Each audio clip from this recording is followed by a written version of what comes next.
오늘 우리에게 주신 하나님의 말씀 다니엘 7장 1절로 8절 말씀입니다. 생명의 샘가 1월 25일 화요일 말씀 내 짐승 환상 함께 읽겠습니다.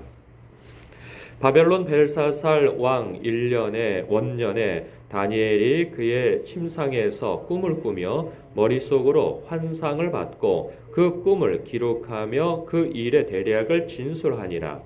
다니엘이 진술하여 이르되 내가 밤에 환상을 보았는데 하늘에 내 바람이 큰 바다로 몰려 불더니 큰 짐승 넷이 바다에서 나왔는데 그 모양이 각각 다르더라. 첫째는 사자와 같은데 독수리의 날개가 있더니 내가 보는 중에 그 날개가 뽑혔고 또 땅에서 들려서 사람처럼 두 발로 서게 함을 받았으며 또 사람의 마음을 받았더라.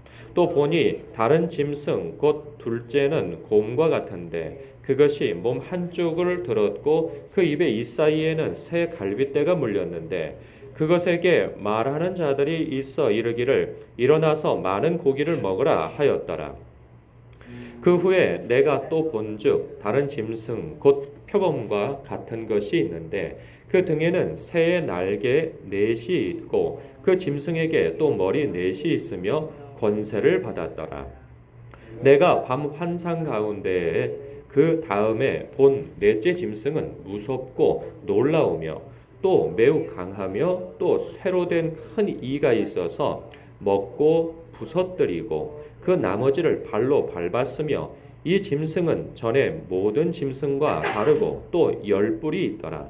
내가 그 뿔을 유심히 보는 중에 다른 작은 뿔이 그 사이에서 나더니 첫 번째 뿔 중에 셋이 그 앞에서 뿌리까지 뽑혔으며 이 작은 뿔에는 사람의 눈 같은 눈들이 있고 또 입이 있어 큰 말을 하였더라. 아멘.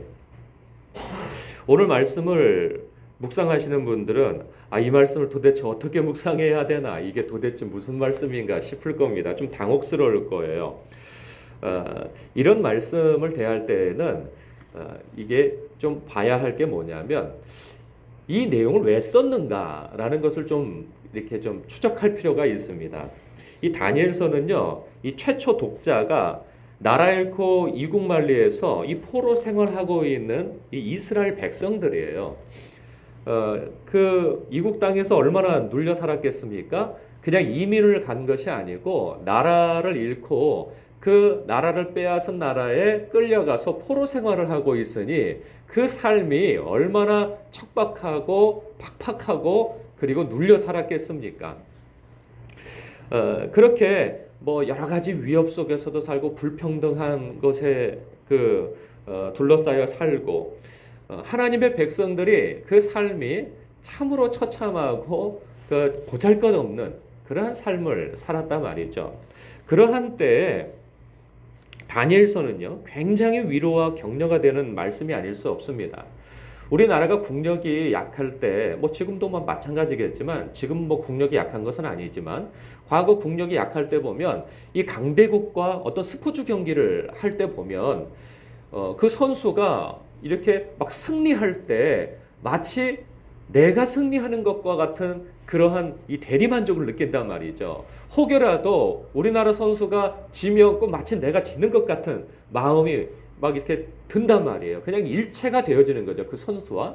그런 것처럼 이때 이 성경 첫 번째 독자들인 그 포로되어진 사람들이 이 하나님의 사람이 자신과 같은 나라 사람이잖아요. 유다 사람이잖아요. 하나님의 백성이잖아요. 그런데 이 왕궁에 들어가서 활약하는 모습을 보면서 얼마나 그 마음에 통쾌함이 일어나겠습니까? 그냥 마치 내가 다니엘인 것처럼, 내가 그 다니엘의 새 친구인 것처럼 그 믿음을 가지고 하나님을 의지하며 그 상황을 견뎌내는 것 정도가 아니라 그 나라의 술사들의 코를 납작하게 하고 권세자들의 코를 납작하게 하며 그들로부터 자신이 가진 그 믿음에 대한 인정을 받으며 하나님을 높이는 그 모습들을 보면서 얼마나 힘이 나겠어요.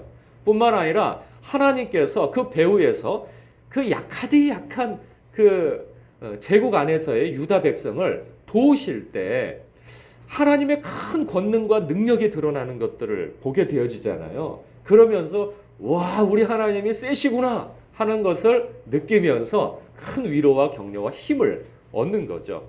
오늘날 우리도 마찬가지로 이 다니엘서를 보면서 위로와 격려와 힘을 얻지 않습니까? 우리가 이 세상을 살아가면서도 지금 이때 고대시대 때의 유다 민족과 같지는 않지만 우리가 이 세상을 살아간다는 것이 하나님의 나라를 살면서 동시에 이 세상 나라를 사는 우리들이란 말이죠. 이 세상에서 이 공중권세 잡은 자들이 이 득세하고 있는 이 세상에서 하나님의 백성으로서 하나님의 법을 가지고 산다는 것은 이거 보통 어려운 일이 아닙니다. 그러니까 손발 다 묶고 마치 그 경주선에서 달리기 하는 것과 같아요. 아니 그냥 열심히 팔다리를 흔들면서 뛰는 자들과 그냥 무슨 손발 다 묶어놓고 그냥 이렇게 자루를 뒤집어 쓰고 다리를 그리고 막 깡충깡충 뛰는 거하고 누가 속도가 빠르겠습니까? 그냥 막 달려나가는 사람들이 빠르죠. 근데 마치 우리가 느낄 때에는 이 세상에서는 세상 사람들과 경주해서 우리의 능력과 힘과 지혜로 이길 수가 없는 거예요. 법 자체가 다르니까. 정직해야 되고 신실해야 되고 주님의 말씀의 법에 따라서 살아야 되니 이건 뭐 너무 제약이 많은 거예요. 이런 상황 가운데에서 우리가 그냥 경주만 합니까? 불평등한 그런 대우를 받고 하다 보면 우리가 눌려 산단 말이죠. 그럴 때 이런 하나님의 백성이 그 신실한 믿음을 가지고 하나님을 의지할 때 승리해 가는 모습을 보면서 우리도 위로와 격려를 받고 그리고 이 세상 제국을 이 세상을 다스려가는 뭐 대단한 사람들이 이 세상을 움직여가는 것 같지만 그 위에서 하나님께서 얘야 그 위에 나 있단다. 두려워하지 말아라. 마치 그러한 말씀을 하시는 것처럼 다니엘서를 통해서 그 크신 하나님을 우리가 만난단 말이죠. 7장에서부터 나타나는 이 예언의 말씀들도 다 그렇습니다. 이 환상을 보면 이게 무슨 말씀인가 싶어요. 다 기괴한 어떤 짐승들의 모습을 이렇게 띈 그런 형상을 가진 자들이 이렇게 나타나는데 이것은 다니엘조차도 이게 무슨 내용인지 이해를 못합니다. 그래서 그 마음에 도대체 이게 뭐야? 라고 이렇게 고민하게 되어지죠. 그런데 첫 번째, 두 번째, 세 번째는 어떤 짐승의 형상을 가지면서 뭐 사자와 같다, 곰과 같다, 뭐 표범과 같다 하지만 이 네 번째 짐승 같은 경우에는 너무 그 포악함과 아주 그냥 이 사나움이 너무나도 크고 그리고 이 뿔이 막 솟아 나오고 그 뿔을 물리쳐버리고 그리고 그 뿔에서 눈과 입이 달려서 큰 말, 마치 하나님을 대적하는 듯한 그러한 이 좋지 않은 말들을 막 쏟아내고 하니까 도대체 저건 무엇인가 고민을 합니다. 그때 천사가 나타나서 그걸 가르쳐준단 말이에요. 그게 무엇인지. 근데 가르쳐줘도 정확하게 몰라요. 그 마음에 이게 도대체 들어도 무슨 말인지 잘 모른단 말이죠. 왜냐하면 장차 있을 일들에 대하여서 예언의 말씀을 해석해 준다 할지라도 그것을 명확하게 이게 무엇인지는 잘 형상을 붙잡지를 못해요. 그래서 마음에 간직만 해요. 그런데 이 예언이 말하고 있는 것이 무엇인가 보면 뭐 첫 번째, 두 번째, 세 번째, 네 번째 제국이 뭐 바벨론이다. 그리고 그 이후에 나오는 페르시아다. 그 다음에 그리스이고 그 다음에 로마 제국이다. 그래서 이 대제국들이 일어서는데 그 대제국들의 공통점은 뭐냐면 포악하기도 하지만 하나님의 백성들을 괴롭히는 나라들이란 말이죠. 그때 하나님의 백성들은 눌려 살면서 마치 이 제국 안에서 하나님의 백성들이 불평등함과 눌림과 포악함의 대상이 되어져서 이렇게 어려움을 당하지만 말씀하는 바가 무엇이냐? 그 제국들을 통치하고 다스리고 결국은 그 위세를 떨치지만 그것들을 심판하실 이가 여호와 하나님이시다. 말씀하고 있는 거예요. 우리 그리스도인들에게는 또 놀라운 환상이 나오는데 이 마지막 때에 구름을 타신 이가 예수님이죠. 재림하시는 이가 오셔서 하나님으로부터 모든 세상을 다 받게 되어지시면서 그 온 세상을 통치하고 다스리고 그리고 마지막 때에 이 네 번째 짐승, 이 적그리스도를 예수님께서 재림하심으로 심판하시고 하나님의 나라를 세우시며 그때 하나님의 백성을 당신처럼 왕처럼 다스리게 하실 것이다. 모든 세상을 하나님의 백성 아래에 둘 것이다. 그렇게 말씀하고 있거든요. 그러면 주는 메시지가 무엇입니까? 마치 이거와 같아요.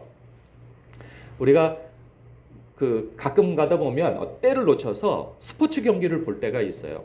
과거에 2002년 월드컵 같은 경우가 그러겠죠.